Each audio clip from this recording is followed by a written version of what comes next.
খবর আজকাল আর দেখা হয় না, টিভিতে তো খবর দেখাই হয় না, কিন্তু কিছু কিছু খবর এরকম থাকে যেটা তুমি দেখতে না চাইলেও দেখতে হয়।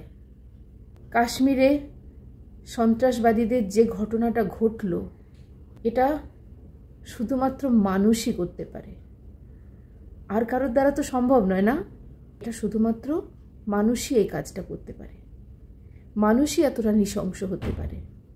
আর যারা চলে গেল তাদের আত্মার শান্তি কামনা করি, এই কথাটাও বলতে হয় তাই বললাম।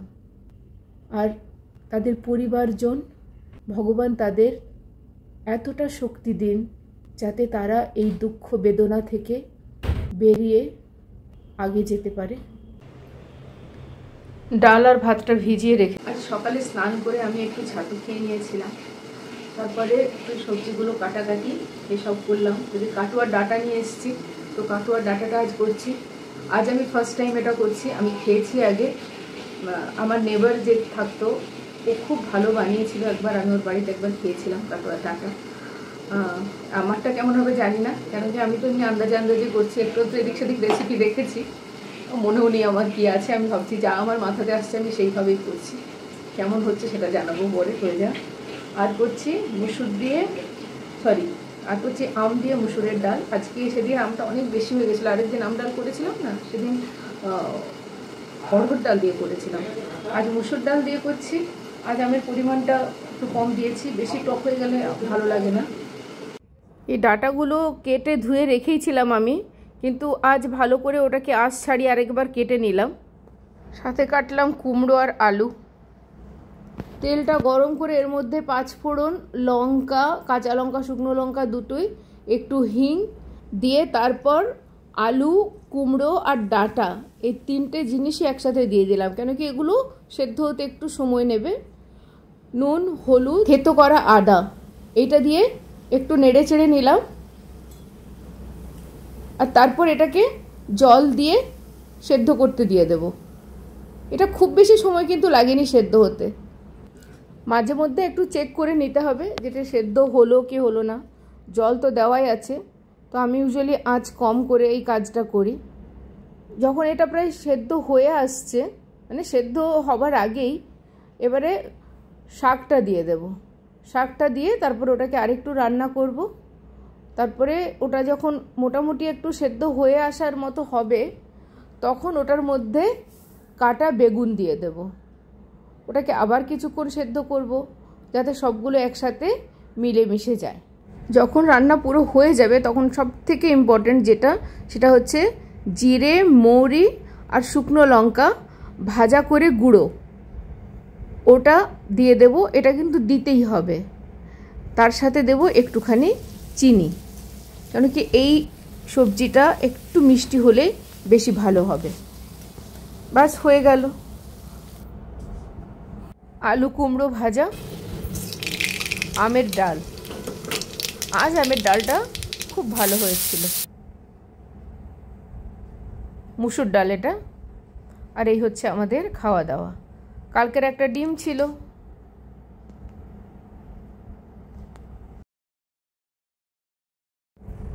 এক্সট্রা ভাত করেছিলাম আজ, সেটা পান্তা ভাত করে নেব। এই যে ভাতটা একটু সামান্য চটকে তার মধ্যে জল দিয়ে এটাকে রেখে দেব, তো এটা ফার্মেন্টেশন হয়ে যাবে।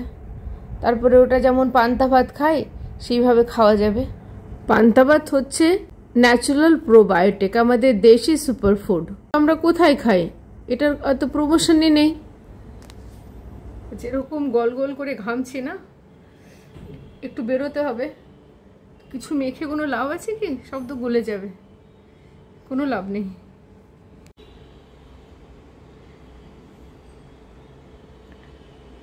আমি সেদিন যে গেছিলাম না জামা কাপড়গুলো স্টিচ করতে দিতে, ব্লাউজ আর একটা সালোয়ার কামিজ, তো ওটা নিয়ে আসি। ওটা ভুলেই গেছি, 12 তারিখে ডেট ছিল, আজ তো কতই তারিখ হয়ে গেল। তো ওটা নিয়ে আসি গিয়ে। চলো রাস্তা ঘোরো একটু আমার সাথে। আজকাল আমি এত ভুলে যাচ্ছি না, ভুলে যাওয়ার সমস্যা আমার বরাবরই ছিল, কিন্তু এখন ওটা একদম পিকে চলে গেছে। নাম তো কারোর মনেই রাখতে পারি না। এই যে আমাদের সব ঘর ভাঙা হয়েছে না, তার জিনিসপত্র এখানে এরমভাবে পড়ে আছে। আর এই দেখো এই জানলাগুলো খোলা হয়েছে, এগুলো এখানে এইভাবে পড়ে আছে। আমি গাড়িটা দেখতে পাচ্ছি না, কোথায় আছে কে জানে, কোথাও রেখেছে হবে। এই যে গাড়িটা অন্য কোনো গ্যারেজে রাখা আছে এখন, যেহেতু আমাদের গ্যারেজটাতে কাজ হচ্ছে না।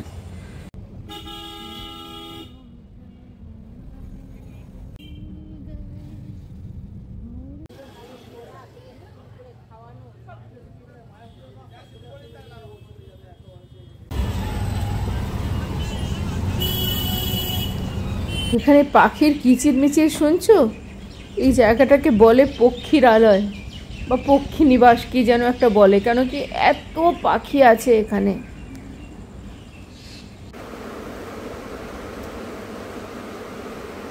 তোমার আলফানসোটা ভালো লাগলো? তুমি নিজে কিনে এনেছো সেই জন্য ভালো, আমার তো টকই লাগছে একটু। কোনটা খাচ্ছ দেখো? এই তো আমাদের ল্যাংড়া আম সবথেকে বেস্ট। ল্যাংড়া এখন আসছে না কিন্তু, বুঝলে তো, ল্যাংড়া যখন আসবে তখন লঙ্কাই কিনা হবে। ভালোই মন্দই আরেকটা দিন কাটলো, এইভাবেই তো জীবন চলবে। তোমরাও সবাই খুব ভালো থেকো, আবার দেখা হবে।